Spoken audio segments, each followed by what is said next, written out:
A video game cutscene got 95% on Rotten Tomatoes. Let's talk about Predator Badlands.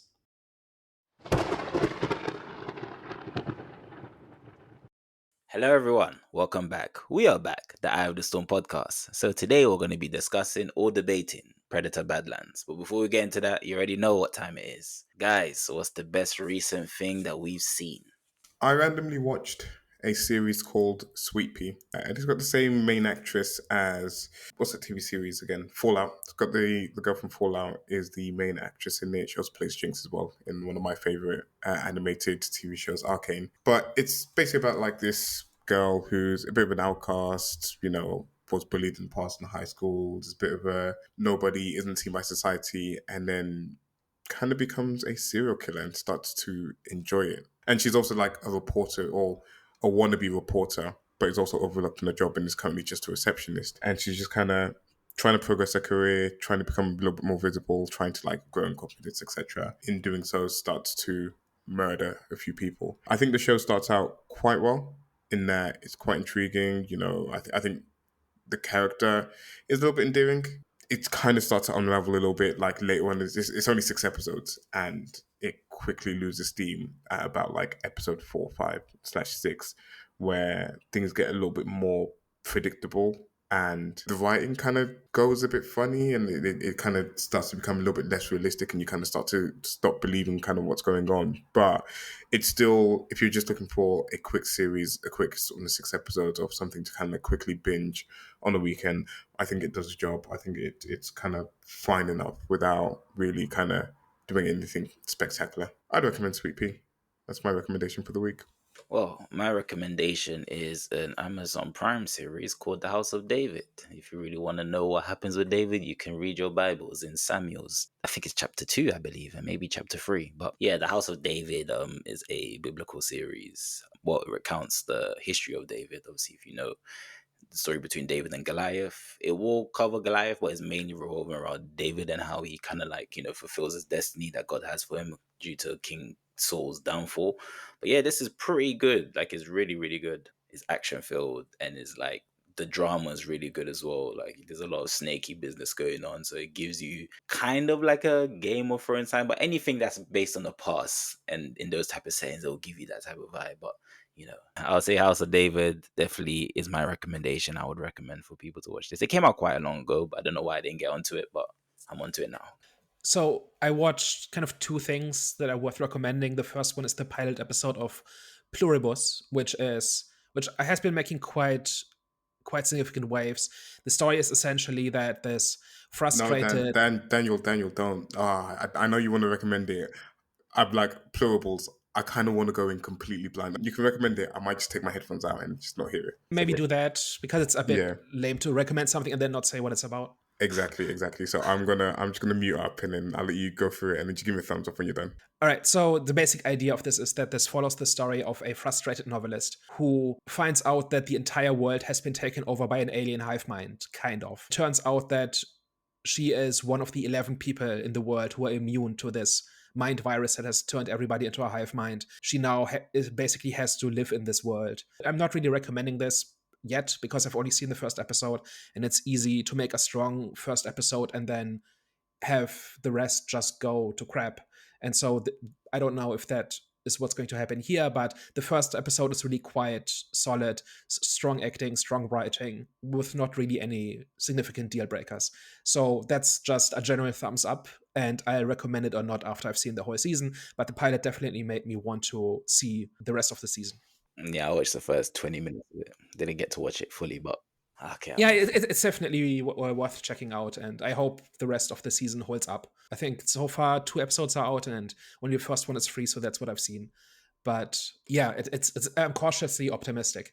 It doesn't happen often that a series comes out and I just like it. Just for some reason, just the feel of current shows is just off for me, and this one just felt good. I hope they keep it up. But my actual recommendation is Blue State, which is a 2007 romantic comedy. It's set in 2004 in the aftermath of the US election where George Bush was reelected. And the story follows a liberal who, before the election, said, if Bush wins again, I'll move to Canada. And now he decides to actually make good on that. And he finds this company called Marry a Canadian, which is essentially Canadian activists who want to rescue Americans from the hellscape that they have to live in. And so he goes on this road trip to drive into Canada, and he is joined by this woman who says she's doing the same thing, but then it later turns out that she's actually a member of the army who has gone AWOL because she's about to be redeployed to Iraq. And the story kind of follows them going on this road trip and then going to Canada and then having adventures there. It doesn't really comment all that much on the politics of that time, but it's more about what happens when people kind of make politics their entire personality and identity, and how that kind of can mess people up. And it's also kind of about this need that some people have for everything they do to be meaningful, and if they can't save the world, then they consider themselves a failure. So that's kind of an attitude you see all over, especially against social media and stuff like that. These two people in this movie are like this, and they realize that nothing they're doing is making a difference and they can't handle it. That's kind of puts them on this journey. It's not simply a political polemic. It's not simply about dunking on either side of the political spectrum. It's more a little bit about that kind of person. I wasn't expecting very much, but I got much more than I expected, and it was a good watch. Okay. Looks like it's time for the main event. Predator Badlands. Daniel, can you please do your thing and give us your wonderful synopsis? Predator Badlands is the newest entry in the Predator franchise. It follows Deck, who is a predator who travels to this hostile planet in order to hunt a dangerous creature, in order to earn his place in his clan. There he encounters a Weyland-Yutani android, and they decide to make common cause because both want to kill this creature that Deck is hunting. And that puts them on a journey related to family and purpose and things like that, and the story unfolds from there. So what did we think of Predator Badlands? This was a lot better than I thought it was going to be. I kind of didn't really know anything about it going into the movie, and I'm not really the biggest Predator movie fans. I think I've seen like maybe like one or two in the past, but I wouldn't say like, you know, it's my franchise that I kind of know in and out. So I didn't really know what to expect with it. I just kind of went in there a little bit optimistic, and it definitely started off really well when we kind of first introduced to the Yautja. I think they're called, and of course you have like, you know, Deck and his brother, and then his father, and everything that kind of like unfolds from that situation, and how it sets up Deck's story in this movie. I thought was all great. I thought, you know, the characters overall were, you know, really well motivated. I think there was like a point where we're introduced to the synthetic. When we're introduced to Thea, at first I was like, she's talking too much. I was like, they're doing that thing where they've got like the sidekick, the bodyguard thing, and she's, you know, she's gonna like talk her heads off throughout the whole movie. But I think as it progressed, she got a lot more bearable. I think, you know, they kind of did the whole like, you know, cute animal stuff that you normally get in some of these movies. But I think overall the characters did well motivated, served a good purpose in the story, I would say. I thought the action was good as well, surprisingly. I actually really enjoyed various sort of set pieces that they had in this particular movie. And I know, you know, some of the complaints are it wasn't R-rated, but, you know, when you're kind of trying to go in a different direction with your franchise and you may be making it a little bit more friendlier to a wider audience, this isn't a bad option to kind of have the Predator kill a few synthetics.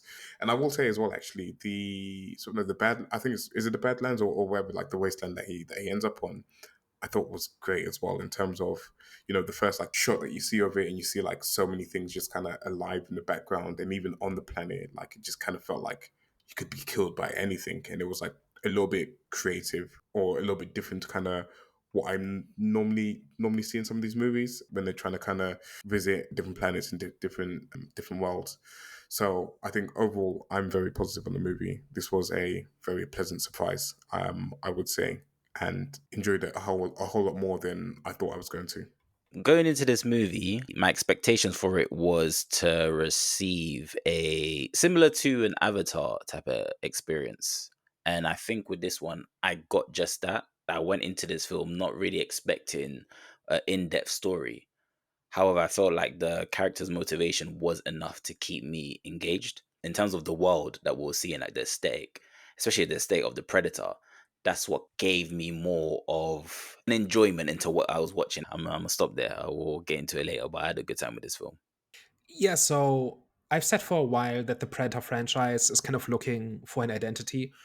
Like the first movie had an actual point, and since then the franchise has been kind of coasting on the cool aesthetics and the fact that nobody knows anything about who the Predator are and why they do what they do. They're just really cool, and the movies since then have kind of tried to put them into situations where they get to be cool badass hunters, and that's kind of it. And I like Prey well enough because that at least tried something new. So I was kind of both looking forward to and a little bit apprehensive about this attempt to kind of deepen the lore a bit and show more about the Yautja and what their homeworld is like, and have one of them be the protagonist and all of that. I think the final result is a very mixed bag. So I think it looks pretty for the most part. I think the story makes very little sense. And then for a while, like as I was watching this, I said, okay, none of this is outright terrible. Some of it is quite basic, and we can get into that. Especially what are supposed to be heartfelt moments between Thea and Deck. There's some stuff in there that is quite juvenile, but there was nothing really outright terrible in there. And then after a while, as I was watching it, it kind of occurred to me that I was watching a video game cutscene where we have a couple of set piece fights that are connected by characters talking about their motivations and their emotions. And that's kind of it. There, at no point does anybody make a choice. At no point does anybody really act like a person. And we're kind of just moving along from one stop on the journey to the next. And it feels like a roller coaster ride more than watching a person actually go on a journey for 2 hours. And for that reason, I found it quite underwhelming in the end. And I found there was not much I could really sink my teeth into in terms of interesting ideas or concepts, especially when it comes to what Yautja culture is like and how they interact with each other, and seeing them up close and talk to each other was quite underwhelming, I thought. And so for that reason, I'm very surprised this is being treated like a masterpiece just based on its ratings and its reviews. And I don't get it. I don't understand why everybody loves this so much, because if this is just a fun spectacle thrill ride, that doesn't usually get 95%, right? It usually gets like 70 to 80, especially among critics. Like, I have no idea why critics like this. So let's talk about it. It kind of falls into my first question into why I think a lot of people like this, because I know you did mention that the previous Predator movie was them trying something new, but I still think they did, but it still kind of did follow the same formula in terms of the Predator was still the Predator, and in this one, the Predator is the Predator. However, the Predator is the protagonist in this one. So that's what I was going to ask you guys, like, how did you feel about them doing that and the Predator being a protagonist? The thing about the Predator is that his aesthetic is really cool, but we don't know what he does. And he's basically a big game hunter who fights unfairly. I think in a previous episode, I compared him to like a rich guy who shoots rhinoceroses from an air-conditioned Jeep, right? He never fights fair, and he always has overwhelming technology, and that is completely beyond anything his targets can bring. And when he's the villain, that's kind of okay because that gives the hero something to overcome. But as the protagonist, you need a little bit more. You need a little bit more of a motivation. And what I think we actually got from the Yautja is just very simplistic and childlike idea of what an honor culture is like. And I just did not believe any words that were coming out of, say, the father's mouth, for instance. They don't seem to have a culture, they don't seem to have a civilization, but they have all this advanced technology, and they fly around in spaceships just hunting things. It's very unconvincing, I think. Like, there's nothing here where I said, okay, I want to see more of this. I want to see more of their culture. I want to see more of their politics. I want to see more of their idea of what honor is or whatever. Like, there's a lot of things where the movie could have made me curious about more, and there just wasn't anything because I didn't believe that there was much to discover. I think that was intentional. So I think what they were doing was giving us a glimpse of their culture, but they were diving into their nature. So that's what they were mainly trying to show us. But I get what you're saying. I do agree with you to an extent, but I do believe that was intentional. I don't think we spend that much time with the Yautja at all. I think, the whole purpose that they really served is to kind of motivate Deck and this in this hunt in this particular movie. We don't really kind of spend too long with the father or with the culture or like understanding something how they operate. The key thing that we needed to get out of it was that they're a pack of hunters or pack of predators that don't tolerate weakness, and in that sense, they try to get rid of the weakest if they're going to slow them down or if they feel like they're a bit of a hindrance to what they're able to achieve. by having to kind of have this person like struggle along.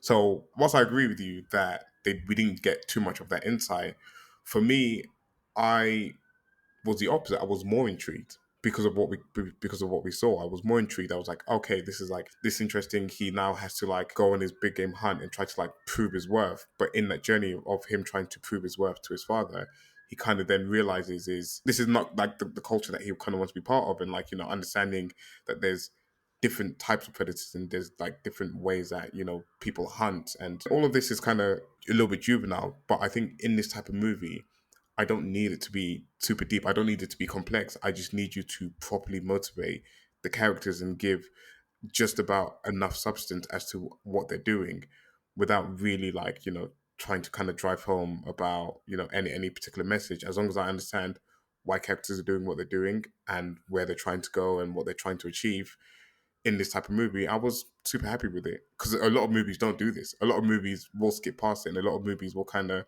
skip past that whole element of giving the character a journey to really go on and like something to learn and something to discover and question about themselves. And I feel like this movie did just enough of it for me to feel for the characters and like attach myself to Deck and want to see more, and kind of again want to see more of the Yautja and their civilization and find out a little bit more about his story. Because the ending of it was great as well, when like they kind of all raised their sword and Thea's like, oh, like, you know, is that one of your friends? He's like, no. And everyone's like raising the sword. It's like, that's my mother. And I'm like, perfect setup for the next movie. Like, I really want to see, like, if your father was like this and your mother's like, you know, coming from a ship with like, and everyone's raising their swords, I'm really intrigued as to what's going on there. My problem is they gave too much information. Well, if it was just a matter, like imagine a version of this movie where Deck arrives on the planet, and then he meets Thea, and she asks what he's doing, and he says, oh, I have to prove myself to my clan in order to be accepted. Makes perfect sense.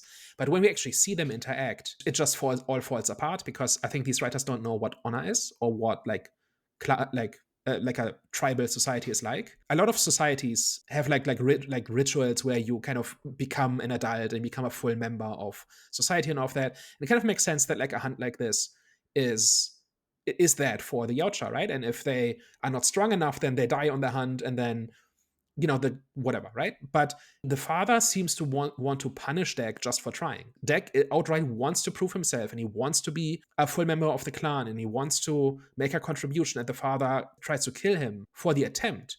Now, it's one thing if he does not have confidence in Deck and says, oh, he's so weak or whatever, even though he just fought his older brother to a stalemate, right? Just 5 seconds earlier.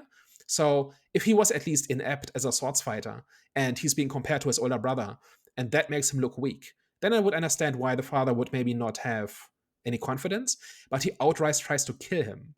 And I kind of have to ask, what's the honor in that? I got the sense that his father's probably been trying to kill him for a while, and it's almost been his brother that's been protecting him. And even in that fight where they kind of fight to a stalemate, again, having watched it twice, it felt more like, you know, after like understanding how the movie concluded, it felt more like the brother was trying to, like, knowing what his father's motivations were, was trying to get him to improve himself, trying to get him like better, trying to, like, you know, prep him for this hunt that he was about to go on, so that he can actually be worthy, because his brother cared a lot about him.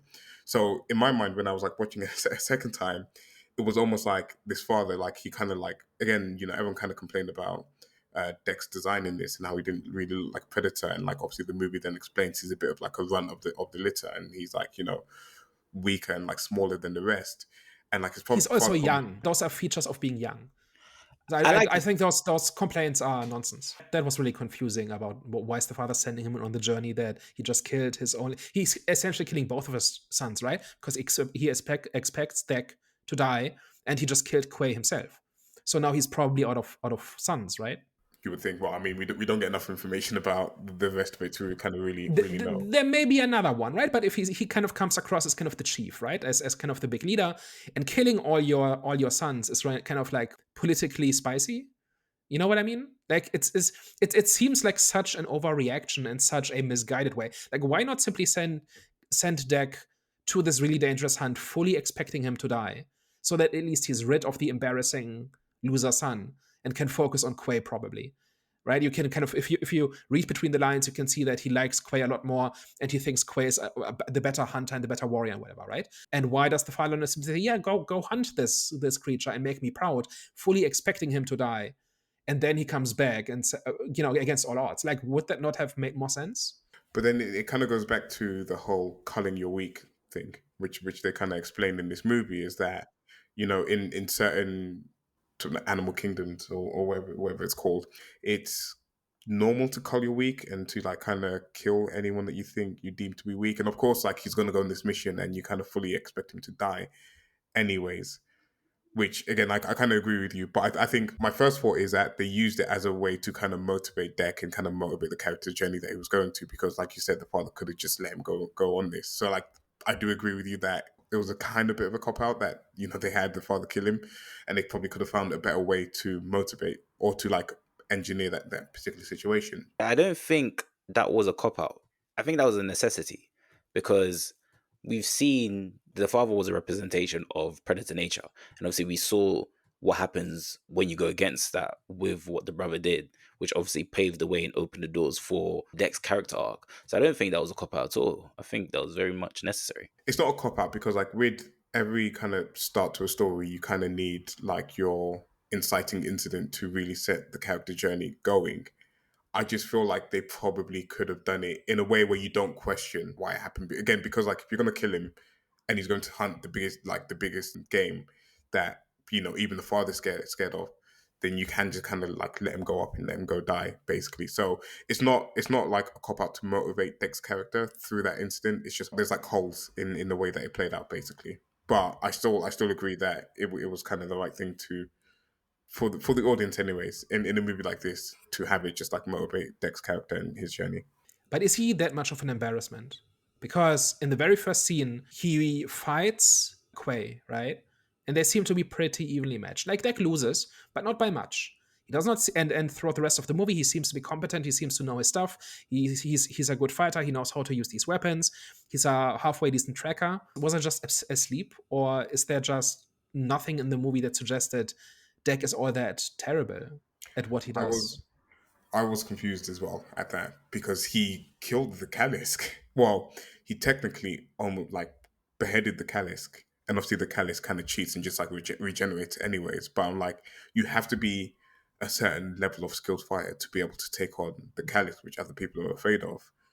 So I was a little bit confused by that as well. They explained to us why the father wanted to kill Deck, because obviously he was the weakest. So I don't necessarily think we needed more information, because there's been movies where we're like, you can just have one, like Daniel, like you and Hervey have sometimes said this, where one line is enough, right? And I think that was the one line that we needed to explain Deck's backstory without us having to go into his backstory. But this is a case of showing versus telling, right? Like, it is said that Deck is a liability, that he's weak, that he's dragging down the clan, but we never see it, right? Like, it's the movie's job to show us through actions of characters what the reality is, right? And you can imagine so many ways. You could have had a scene in which, say, Deck and Quay are hunting or are fighting. Maybe they have some kind of enemy, and Deck can't pull his weight.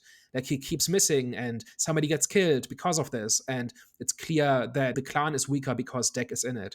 Or maybe maybe Quay is just that awesome. Maybe he's, the Jaime Lannister of this, right? He's the rock star prince who everybody looks up to, and Deck looks really bad in comparison. And maybe the father hates him because he's good, but he's not as good as Quay, or something. Or there's something else. Maybe there's some personal reason why the father hates Deck, and the weakness is just an excuse. But any of these could have been valid ways to go, but the movie does not show us any of them. And then the entire movie is predicated on Deck being a competent warrior and hunter and tracker and all of that, right? Because throughout the movie, we don't like the obvious way to do this is for him to maybe be good at something, but not at what his culture values, which is killing and hunting.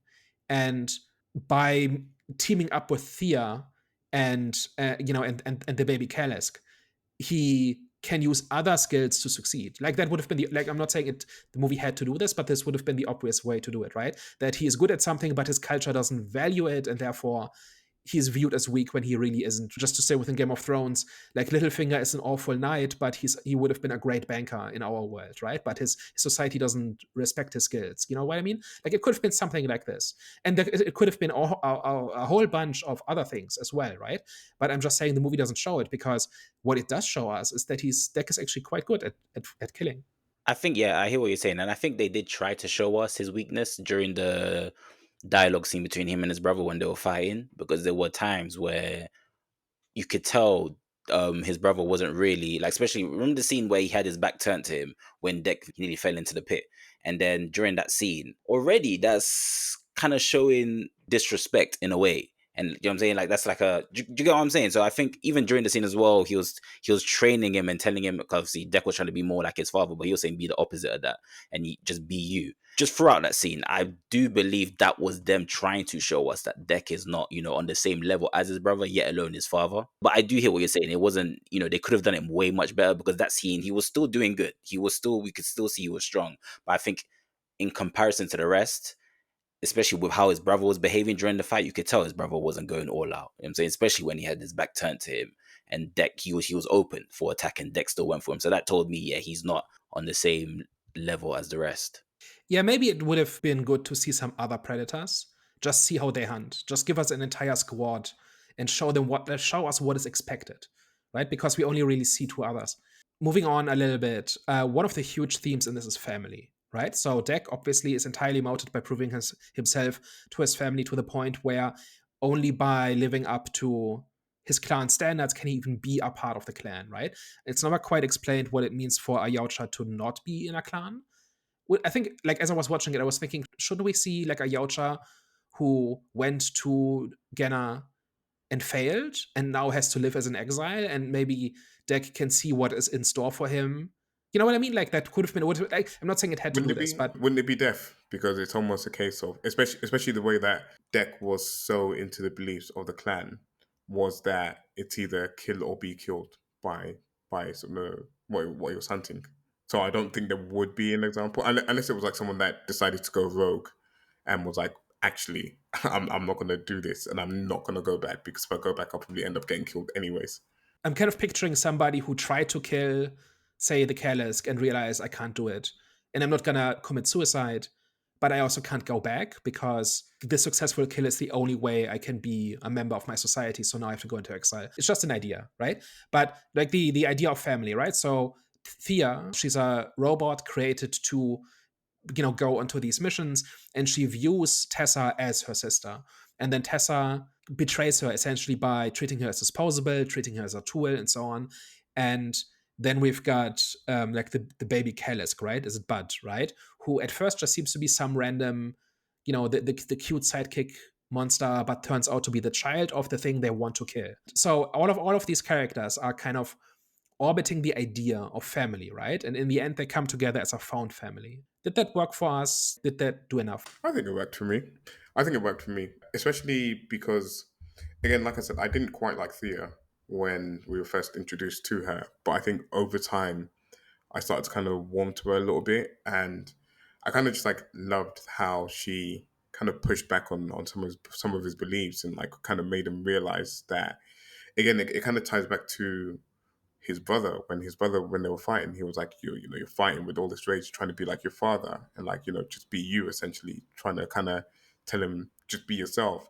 And then that was then kind of reinforced in Thea's message, where again he's trying to live up to what his father wants and what the clan wants, by trying to sort of kill the biggest game and try to show that he's not weak. And it wasn't even like you don't have to be a predator and you don't have to hunt. It was more like, these are other examples of predators, and they don't always hunt alone. Like, some of these hunt in packs, and like, the alpha isn't always the strongest in these in some of these different packs. Sometimes it's the one that's the protector, the one that looks out for the people, essentially. I don't think that's what the alpha does. I think the alpha just dominates everybody else. In the wolf pack, I don't know if I think so. I kind of took the movie's word for it, to be honest. Yeah, and I didn't. And just I found that whole wolf thing. I think it was kind of cute how Deck knows one human word and it's wolf. Yeah. That was cute, a cute idea. The whole explanation, like, are you telling me that the predators, the Yautja, don't know what a pack hunter is? They don't know what an alpha is. Like, just as a concept. You know what I mean? Like, I did not buy that at all. And I think part of it was that the explanation of what an alpha is not just incorrect. Like, Thea portrays it as kind of being this nurturing, like, team builder kind of thing, like a middle manager who, gives good pep talks. That's how that sounded. And that's not what a wolf alpha is. You know what I mean? Like, that's kind of just the vibe I was getting from it. And it was just completely unconvincing. And it was also unconvincing that somebody whose entire culture is based around hunting has never considered the idea of working together to take down a big prey. No, but sometimes when you're so into culture and your beliefs, and it's like the only thing that you know, and like again, he's a little bit younger than some of the others, and maybe doesn't have the same train experiences of going to different worlds and hunting, so different preys like some of the others. Is you can really, and I think that was kind of part of the movie's message. It's like you can really get like sucked in and indoctrinated in what you're taught by by people around you, by your culture, by your family. And sometimes you kind of have to go out there and like experience the world for yourself, and like discover new things and see new things, and like see the world in a different light. So to me personally, anyways, it didn't seem too far fetched that he was, and you kind of see it. You see it like in loads of different cultures, loads of different societies, and that like there might be something that's not all the way correct that a culture or whatever does, but because they're so into it, because they believe in it so much, and because it's like what's passed down to them, they don't question it, and it's just like normal. It's just what becomes normal essentially. Well, my problem was not so much that he rejects the idea, it's that he's never heard of it, never considered it. That was the part that I just did not believe. But why would you? But sorry. But why? Like again, why would you? If you believe so strongly in your culture, and you believe so strongly in what's been passed down to you, why would you even like you kind of see it as foreign? It's almost like a they them versus us kind of situation. It's like we're in us and we do things the best way, and like the Yautja way is like the best way to do everything, Sure.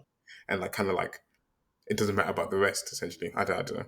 But he's also never encountered another species that cooperates. Like, it's fine if he believes like the big macho hunter going his own way is the way to go, but just as a concept, it's completely baffling to him. It blows his mind. That I agree. That I can agree, and that maybe he hasn't like, yeah. No, I agree on that sense. And then they don't even act like a pack all that much. Like, they guess they work together, but I don't know. I didn't get this big payoff about like Thea is like one of the things about Thea is that she's used to squad based tactics, right? And he's a lone hunter, and on a high level, yes, they do work together in the final showdown, and that's how they win, right? But I did not feel like Thea, like for instance, Thea never teaches him anything, right? She never says, okay, this is how you work in a team. Not as a team, but she does teach him a different way of using his environment. So like with those like worms that spit the acid, is that the first time is they're kind of just like running from it and they feel like it's just danger. But then she's like, no, they actually want this. And then when he's actually preparing for that final showdown, he uses some of the things that Thea actually taught him to kind of to go on his hunt in the final showdown actually. So I do think like they didn't kind of like work together as a team and like have tactics and strategies etc. But he did pick up a lot and he did learn a lot about the environment from Thea and use that to actually increase like his kind of like tool set or skill set. Yeah, no, and we'll get to that part as well because that I didn't quite rhyme for me as well. But yes, it is correct that he learns things from Thea, but he does not learn like pack tactics from her. Guys, I don't think he didn't understand what it was to work as a team. I think it was protecting your team members because I think even throughout the Predator franchise, they usually come in twos or they come in threes. So working as a team, because even when you watch the Predator movies, a lot of the times they'll be in teams, but they'll fight for themselves. So then whenever one gets taken out, like you'll rarely see them protecting each other. You'll see them coming together, but then separating, and then they'll end up linking up later when they're about to leave the planet. So I think he was just unfamiliar with the whole concept of protecting your team members and also protecting members who you don't see as worthy as you. That's where the wolf came in, where he actually says wolf, and that's actually I was going to say that, but I kind of forgot. Was again that's kind of like another thing that he did learn from her was that whole protect thing, and she kind of questioned why he came back because he had the opportunity to kind of just like go and like, be free or whatever. I kind of now have to look into this whole wolf thing, because if the movie didn't get that right, that's going to really annoy me, because I'm sure that it could have been like another like pack of hunters that you could have like found where the alpha isn't always the strongest essentially. But if that is the case, and it's like about like protecting, the people in your sort of pack and stuff like that, then I thought the movie kind of made, again, without going too deep, I think the movie made it work. The problem is, like, I just found it really rushed and really surface.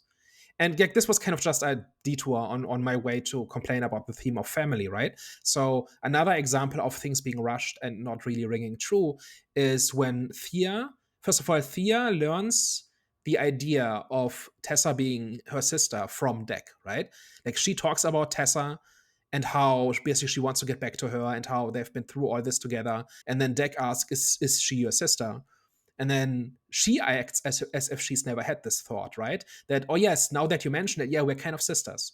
And then she is reunited with Tessa, and she turns out to be the villain, right? And completely ruthless, and views Thea just as a tool in the same way that Deck initially says he does. And Thea calls Tessa sister, and Tessa kind of just shrugs it off. But if they have never called each other sister before, why would Thea expect Tessa to just go with it?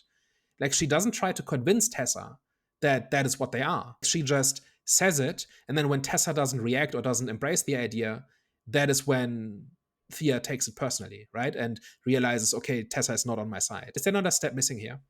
She was on her side though, because she did say that Tessa did say she tried to protect her once, and it almost cost her pretty much her life. At that point, Thea is put in a box for analysis. Then at this point, she's Thea is no longer part of the team. This is on the truck when Dick is captured, and Thea pretends to work with Tessa, kind of just to stall for time. But that is when Thea brings up this whole idea of we are sisters, and Tessa does not go for it. But the idea of them being sisters comes from a conversation with Dick. They have not treated each other like sisters before. They've just worked together. And it's Thea who cares. But they have like a higher, I can't remember what they said in the movie, but like higher sensitivity or like higher awareness than some of the other synthetics have in this movie. So their mission is to study other life forms, and in order to do that, they've been given empathy so that they can understand what their subjects are feeling. That's the idea. Because so and this is not 100%, but in my kind of defense of it is that because they would have that higher kind of sensitivity and higher sort of intellect in terms of like how animals behave, etc., and have more feelings than the other synthetics, is that because of their shared experiences and because they see how all these other animals behave, is that in Thea's mind it's like, oh, like, we kind of share. And I'm kind of waffling now in this, so this kind of shows I don't really 100% believe in this, but it kind of shows that they have these shared experiences, and they have like, these common experiences. They've been on the field together. They've been through stuff together. So she almost sees that as a system, would maybe expect Tessa to kind of reciprocate it because of her having the same level of consciousness that she has. And it's almost like, in real life, like if you'd gone through something with someone, like, you've been on assignment with a friend or something like that, and you've been through the wars and back, like they had in this movie, you can almost kind of see them as a brother or a sister or something like that. Like, like you see in the armies and stuff like that, where you kind of brothers in arms because they've kind of gone to battle together. It's almost like the kind of experience of that. But does Tessa ever see it this way? She seems to be completely indifferent to Thea. I feel like she did, because she had that whole line of like, I tried to save you once before, which Yeah. means that she had a level of care for Thea before. And it's almost like that sort of particular event shaped them in different ways, where like, Thea kind of remained herself, but like Tessa became a little bit colder and became a little bit more extreme, and went back, and like she was the one that was like speaking to, I think it's like mother or what like that, to the company, and was probably maybe a little bit more hardened by that experience. But the fact that she tried to save her, and the fact that she was like, really cut up after after the fight with the Kalisk, is because she cared about Thea in that moment. There was a dialogue scene. That's the Yeah. scene I was talking about, where why I felt like her feelings were pretty much warranted and reinforced in that dialogue scene when she said she tried to save her, but then it nearly cost her life. So what I remember is that when Tessa talks to Mother, she tries to Like, Mother is the one who pushes for Thea should just be written off. She's just a loss. She's just a liability, right? I kind of get what the movie is getting at. I'm just saying it didn't do it very well, right? So, like, on paper, Thea is being discarded by the company as just being a tool that's lost. Like, that's just too damaged to be useful. And Deck is being discarded by his clan for being too weak, right? And so those two are now together, and they kind of have to work together against the people who they thought were their families. And so they find each other as family that actually care about each other, and because of that they help each other, and because of that they win, right? Like, just so on paper, I think this is quite this has the potential to be something. I just didn't buy it once you get into the details, right? And one thing that's true is that when Tessa talks to Mother, Tessa tries to talk Mother out of just discarding Thea, right? But when they actually talk to each other, I did not see any regret on Tessa's side. I did not see kind of an attempt to salvage this situation, or even just saying, I tried, but Mother has given me orders and I'm going to follow them. Like, something like that, right?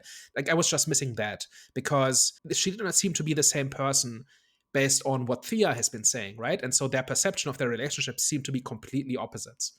And then when they actually come together, that clashes, and Tessa essentially rejects Thea. And she does not try at that point anymore. Because I don't really see how Thea is all that much of a liability as well, right? Just give her legs back and she's back to normal, right?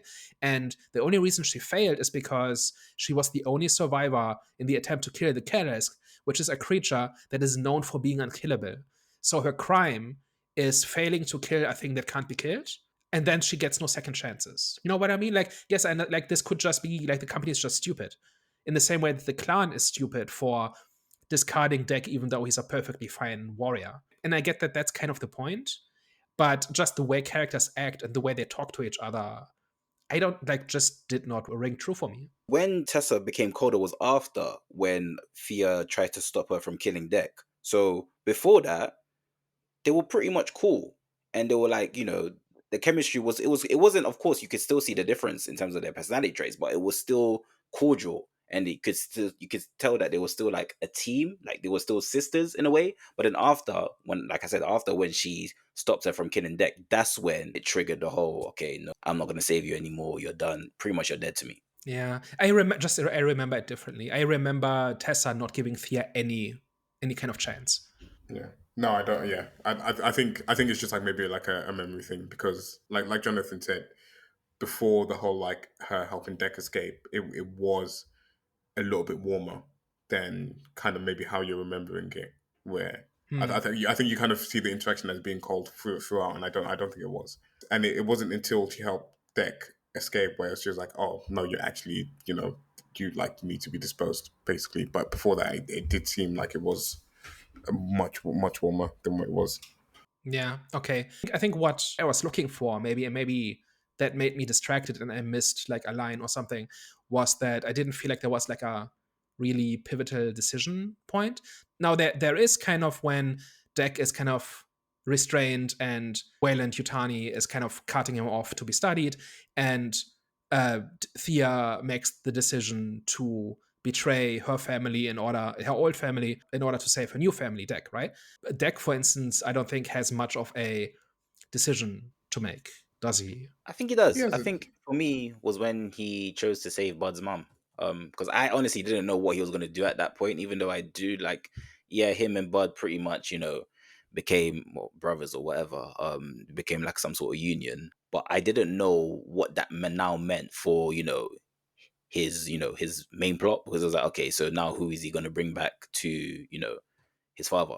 So then the fact that, he ended up saying, oh no, we're here to save his Bud's mom rather than kill him, because obviously he thought he was gonna kill him. That's when I was like, oh, okay, that's interesting. I just thought I didn't know what was gonna happen, but yeah, I thought for me that was that moment. Yeah, I think what it is for me is that these things happen, but there's no time spent on the decision. Right? We don't really see characters agonizing over it. We don't really see them weighing options. We don't really see them debated. Is kind of my thing. It kind of happens. But the build up came from his nature, as in like the transition of his nature. And it's like he got back to his ship, and after feeling betrayed by Thea, but then also being rescued by her, and like that conflict, and he's like remembering his brother and stuff like that. You can kind of see him just kind of going through all the emotions, and then the moment he realizes like Bud is the Calip's daughter. And at the same time, also realizing that the only reason he actually survived that Calip's encounter was because Bud spat on him. I can't remember what it's called, but it was like, kind of like claiming him as like, I can't remember what it was explained in the movie. And then that's the kind of like moment where he does it to Bud, and that's the moment he becomes a protector as opposed to a predator in the movie. It's like he spits back at Bud because he realizes this is a Kaliska child. He has to go back and he has to protect Thea as well, and he has to save Bud's parent because he's discovered to care, and that's where the whole like wolf thing comes from, where he's like more of a protector now as opposed to a predator. So I do think that there was that moment of like realization, or it wasn't necessarily like a huge choice or whatever like that, but there was that character moment again where it was clear as day that this is a turning point and this is a changing point and this is where he's becoming a different person and not the same predator that he always has been. Yeah, I don't know. I'm not sure how to quite nail it down. I think the things you are describing are in there, right? And that is kind of the big picture summary of what these characters go through, right? But if I don't see a character actually make the choice and have that debate, it can just be a simple shot that shows them in doubt or whatever, and it's clear from context based on what has come before what is going through their heads. But I don't know, it just felt like we just see the outcome of the decision as opposed to the decision itself. I don't know. I'm so like I thought he really agonized over it, even like all the way back to when he was like being held captive and he's like really feeling betrayed by Thea as he's like discovering more about like her nature and like how they were like using their higher conscience to kind of manipulate the different animals on the planet. So like from that moment, he's feeling betrayed. He's like he trusted her, used her he was using her as a tool per se, but trusted her. And then just like the conflict of emotions of that they're going to being freed by her, going back, reminiscing about her, like his brother and that. And then that's again where he's putting the connection between his brother being a protector of him and looking out for him, and that ultimately costing his life. And like, it was almost in that moment as well where he put his brother over his father in terms of like his value and like, where he kind of like how he like values him and like what he wants to be and who he wants to be like. Because again, at the start of the movie, it's almost like he's trying to be like his father, he's fighting like his father, he's having the same aggression, etc. But then he changes to be a protector like his brother, like the way that his brother protected him, and the way that he almost always was as well. In terms of there's that thing about like the reason why he doesn't have one of his fangs or web like that was because it was like he protected his brother when they were younger from the kid's toy. So it's almost like he was always meant to be a protector. That was always like in his nature. It's almost kind of what the movie was saying, and I think that final moment between Bud and like how Bud protected him from the Callus by like claiming him as his protector, almost like his guardian. Wasn't that kind of to accept him, like not mark territory, but kind of accept him as family or something like that?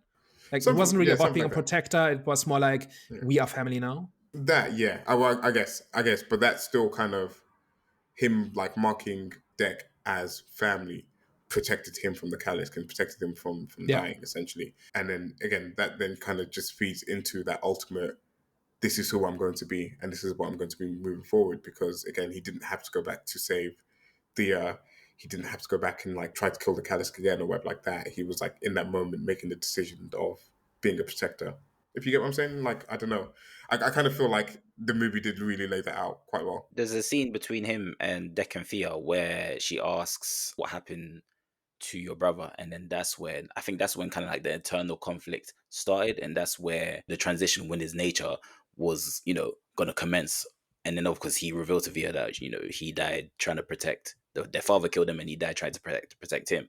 So I do think his journey did come with challenges, but internally, as well as obviously like I said with the brother as well, that his death was a necessity because it was pretty much foreshadowing Deck's future and obviously how he was going to turn out. But subtly, it wasn't like something that was in your face. So I wouldn't say it was obvious, but it was done to the point where okay, it gave us good hints. It wouldn't ruin the story for us. I definitely do think there was turning points to his character, as well as as and the build up came from more so because obviously the film was like a buddy movie in a way. Do you know what I'm saying? So I think a lot of the times it came from an environment that he was unfamiliar with, which obviously triggered a nature within him that he's not, so used to, which obviously led him to the path that he was at the end, which was, something that wasn't a predator, if that makes sense.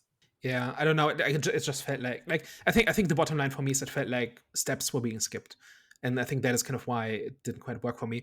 But moving on, I've got another question, and maybe you can explain to me what I missed. So in the end, in the big showdown, right, when Deck frees Thea and Bud, right, he kind of makes himself a predator armor out of things from the planet, right? Like he uses the bark to make an armor. He has one of these snake things on his shoulder that kind of attacks things. These exploding bugs, he turns them into grenades and stuff like that, right? And it's even spotlighted at one point where he frees Thea, and Thea asks him, "What are you wearing?"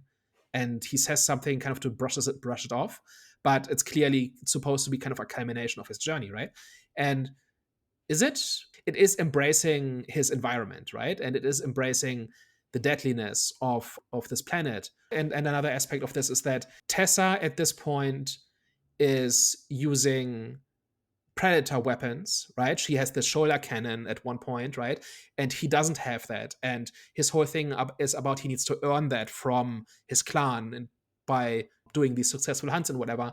So now that I'm talking about it, does it mean just instead of earning stuff, like earning these weapons, he's just making them himself? And in order to do that, he needs to use Thea's knowledge of how these things work, kind of his and Thea's knowledge. Is that just it? I kind of see it a little bit differently in the terms of, I think it's almost like a nature versus nurture, where like the cannon and stuff like that, and all like the predator gear, or like those like predator, tools were nature in terms of like what he was taught by his clan, by his family. These are things that were like passed down to him, and then the whole environment thing where you're learning something different, you're learning something new from your culture, is what essentially shaped him to be who he was by the end of the movie. And it's almost like that final fight, and I didn't even see it at first until you kind of explained it there, but it's almost like that final fight is that nature versus nurture, and like it's him accepting his environment, accepting like the influence, accepting the knowledge from Thea, accepting like the things that he's learned in his environment, and almost rejecting his previous culture and rejecting the way that his clan like operated and stuff like that. I don't know. I could be wrong on that one. Could No, be no, you're right. reaching, but He's literally creating his own rules rather than following the rules that have already been set for him. And it was building up to that. You could tell, like that's what I said. The scene with him and his brother, where he was like he was trying to be like father, but his brother said no, be yourself, and then got to the point where he was himself and he used what was around him rather than dwelling on not having the tools my clan has, my father has. So I definitely do agree with what you're saying. He was just creating his own rules. and it kind of never like really strays all the way too far from sort of what he knows, because like again, like his nature still dictates some of like how he used the tools in his environment, especially like with like the snake thing that's venom, to have that like on your shoulder as like a weapon similar to kind of like the cannon is a mix of like both nature and the environment that he was in. I don't know about like the exploding bugs and stuff like that, but it was still like part of his psyche on how he can use the tools and use the weapons based on what he already knew, but adapting it to his environment to then again become his own version of the predator, his own kind of version of himself, essentially. Even all the way down to like starting a whole new clan, because you could do anything, but you're still doing something similar to what you know, but in just a different way. Okay, so here's the thing. Everything we've just said sounds kind of cool, and I still hated it. And I don't know why. Like, I think, like, I can just repeat myself and say, okay, like, it does not feel real because of how rushed it all feels. But, like, on paper, I like all of this. Like, the symmetry of, I'm just gonna make my own clan, and I'm gonna use the skills I know, but I'm gonna use them in my own way and whatever. Like, on paper, I like that. And still, I thought it was nonsense as I was watching it. I don't know. Maybe you might have to watch it again. Yeah, you might have to watch it again. I don't know, Daniel. Like, 'cause I feel like a lot of those pieces are there, and like maybe this just doesn't have enough meat on the bones for you. Where like it's there, and like again, like you said, as you were watching it, I don't think you were like offended by it, but you just kind of came away from it feeling less positive than like everyone else did about the movie. But I don't know. It's personal. I think I was more bored by how basic all of it was. Because like this whole idea of like I've been watching found family stories for 30 years. Right? Like it's been kind of the standard Hollywood thing, like that reject your family, reject tradition, go find your own family, make your own rules, right? That's been how it's been since Buffy the Vampire Slayer. And back then it was kind of fresh, and now it's kind of obvious. And maybe I missed some details because I was kind of writing it off as, oh, this again. And that's possible. And part of it is also like that, like when Thea talks about what wolves are like, it did not ring true. And so when we come to like from the very beginning, we know that they are going to team up against the predators and against Wayland Yutani, right? Like that part is so obvious, it writes itself, right? But they do have like little details in here that are the basis of, but maybe if they had dwelled on it just a little bit and not rushed from one fight to the next, from one CGI sequence to the next, and kind of made it a little bit more not explicit. I don't want characters to just spell it out, but actually interact with these ideas as opposed to just mentioning them and then rushing to the next thing. I'm not trying to argue that you're wrong, right, for liking this. I'm more like trying to understand my reaction to it, because everything you're saying sounds pretty cool. And I did, and I picked up on most of these pieces that they were in there, right? It's not like I missed the point. It's more like it did not work for me. It did not get me excited, and I was waiting for it to get good, and then it was over. That was kind of my reaction to it. Even though I think there's pieces here that could be a lot more interesting. Like this whole thing about I'm tired of earning my clan's armor, so I'm gonna make my own. And that reflects kind of things I've learned. Like on paper, this should be the thing I'm celebrating, right? But I just rolled my eyes at it, and I want to know why. Maybe it needed an extra 15 minutes for you, because how long was it, like hour 47? Maybe it needed an extra 15 minutes just to flesh out some of those moments to give us a little bit more. But also, I don't know, because like part of what we discuss sometimes as well is like, you know, in like a Godzilla versus Kong movie or something along the lines where it's just like meant to be like one big spectacle, and we're like, how hard is it to write a simple story to kind of like motivate the characters in it, and like, you know, kind of take us on a simple journey where the story doesn't have to be an afterthought. And I feel like in this movie the story wasn't an afterthought. Like the story, like they actually took some time to actually think about like how they're going to tell the story from the predator's perspective. And it's not going to be the deepest thing in the world. I don't think it needed to be super complex, but I felt like it did more than enough to kind of service the movie whilst giving people that love like the action of the Predator enough to kind of go off of as well and like enjoy the action scenes. I thought it struck a really great balance.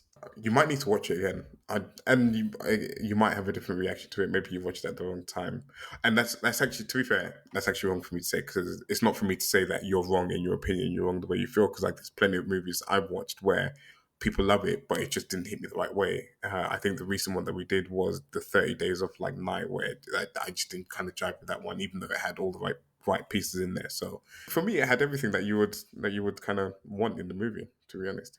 Yeah, I think part of it was also tone, because it has this jokey action comedy tone to it, and like especially in the beginning, everything Thea says is annoying, and like it, and maybe I was, but like by the time the movie was actually doing something, I was already left the train. I don't know. It's possible. Like I certainly didn't like the tone and the style of it. Just how it felt, right? And that basically means my willingness to engage with the details kind of goes down already when that happens. So that might be part of it.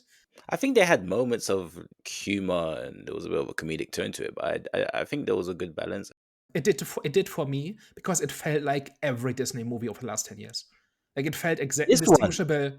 It felt like every Star Wars movie and every MCU movie of the last 10 years, basically. And nah, that's Daniel, I that think you need that to watch this movie again. I understand we all have our opinions are subjective, but I did not. I get what you're saying, but I didn't get that. I didn't get like Disney from this one. I think Disney, like, they can become overbearing. This one, I think, yeah, I don't know. I didn't get that from this one. certainly compared to the tone of the older Predator movies, especially 87, but also Alien vs. Predator. Like it has just a different feel. It was working in this movie. So having been in the theatre twice for this, I saw two audience reactions, and they all laughed at the same moments. They all loved the cute little animal and like all the kind of like funny things he was doing. And I found it charming. I found the music, not laugh out loud. Which is the Disney formula. Thea just monologuing the entire time while Deck is annoyed with how much she's talking. I'm sorry, but I've seen that before. Like that exact dynamic. I will say, actually, the most unrealistic thing I saw in this movie was when he was being hunted by like that big bird thing or whatever, and he passes out because he's like stung by the poison that knocks him out, and then Thea leaps out of nowhere and like takes out the dragon or wherever it was, but then after that is unable to like really move unassisted. I was like, how the hell did you leap from up there to take that out? Wasn't there a reason for that? Didn't he throw something to her that led her? A knife. He threw it. He threw a It knife. was just a Like knife, that's right? spinning. That's spinning knife. Yeah, and she just cut the vine. She was kind of restrained by vines, and she cut the vines, right?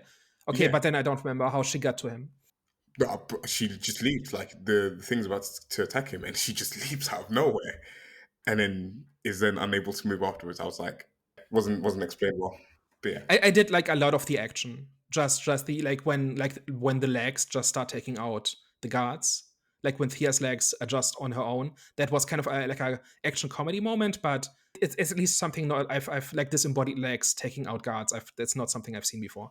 I give it credit for that. Like I'm not saying it's all trash, right? It just I did like it didn't reach me on an emotional level at all, but there were certainly individual fight scenes that were quite well done, I thought. Okay, well, it looks like it's time for last thoughts. overall, positively surprised with this movie. I think really hit all the sort of right points. Was a fun theatre experience, both asleep and the second time I watched it awake. Left me wanting more, and that can only ever be a positive thing. And I'm really looking forward to the second movie and finding out what the deal is with his mother and how they kind of continue with the characters that we've been introduced to in this movie. And I also thought it was like a great ramping on point as well for anyone that hasn't previously been into the Predator movies. I felt like this done its job for me anyways in terms of like onboarding me into the Predator franchise and the new version of it and what it's to become. Overall very positive, so I'll give it a 8 out of 10. For me, yeah, I had a good time with this. I think what I enjoyed and what they did, which I appreciate, was they showed glimpses of what we've seen throughout the franchise in this movie, and they pretty much explained why we saw what we saw in the previous films. Now, they didn't obviously explain it too great, but they explained it nonetheless with Deck's character and what was seen around him and his interactions. So I'll definitely appreciate it. And plus, when it comes to the aesthetic, I think it was something which like. I had a like just Predator's aesthetic was very uncomfortable seeing him for like 1 hour and 30 minutes, which I liked. I just liked that feeling and just seeing the Predator have a story. I'm saying having a storyline because we're just so used to kind of like seeing glimpses of him throughout a film, and then you'll see him at the end of the big finale. So I enjoyed the approach. I just enjoyed this creative decision that they made with just revolving around him and making him the protagonist. So I'm gonna give this one a 7 out of 10. So I just simply did not vibe with this movie at all. I just did not have a good time watching it. After our conversation, I'm giving it a little bit more credit in a bunch of the details. I do think the character stuff is way too rushed and needed to be more of the focus.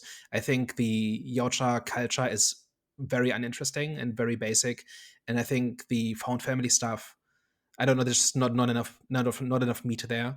I don't think they made the Predators more interesting. I've just enjoyed the other Predator movies more. I like Prey quite a bit more, which has the same director. I like the original Predator. They even are cooler in Alien vs Predator, which by itself is a very flawed movie. But just seeing them up close and seeing them actually talk and seeing at least some of the inner workings of their culture, I just was not interested. And I think that goes a long way towards me just not liking it. And it did not make me curious for what came after, because if it's more of that, it just does not grip me. So for that reason, it's a shrug out of 5, which is not the same thing as saying it's a trash movie. I'm not saying it's all bad. I just think it's too rushed. It feels like there's stuff missing. That's just my take. On that last point, I do feel like the sequel or the next movie to come will have more of the Yautja and its culture, mainly because this was about him going on his hunt and trying to like prove his worth. And then obviously like everything played out how it did. But I feel like introducing his mother at the end and kind of him taking out his father and like, all the different Yautjas also raising their sword. I would personally be disappointed if we didn't get more Yautja lore in the next movie, and like a bit more of the inner workings and like interactions between them. But yeah, I don't think this movie was the one for it. Yeah, maybe. Like, this is very clearly about Deck and Thea becoming a found family, right? And rejecting who they thought their families were. I totally get that that's the point. And that was not the place to delve deeply into Yautja politics or whatever, or culture or whatever it was, right? That's totally fair. But it's just what it was selling, I was not really buying. Anyway. Thank you very much, guys, for tuning into today's informative debate. We'll catch you next Sorry, time. I was gonna say, we finally got one where it was like me and Jonathan versus Daniel. Yeah. That's a rare thing, but yeah, it's, I don't know, like maybe it just it comes down to, like, I don't think I can prove that this is a bad movie. It's more like it did not feel right, and that's hard. Like, if it felt right to you, good for you, and I wish I could have enjoyed it. I actually walked into this wanting to like it, and I think maybe that's kind of where my disappointment comes from, because I was really like ready to fully embrace this movie, and then kind of my arms kind of went into thin air. Like, that's how it felt. If you reach this part of the episode, we appreciate you rocking with us. We appreciate your support, and we appreciate you just pressing play on any of our videos. And as always, if you liked what you heard today and you enjoyed our discussion, you should probably tell a friend. And if you hated everything and you thought we were chatting a bunch of nonsense, I have a special planet to send you to. We are the Eye of the Storm podcast. All right, guys, you heard it here first. We will catch you next time. Au revoir. Ciao. Bye bye.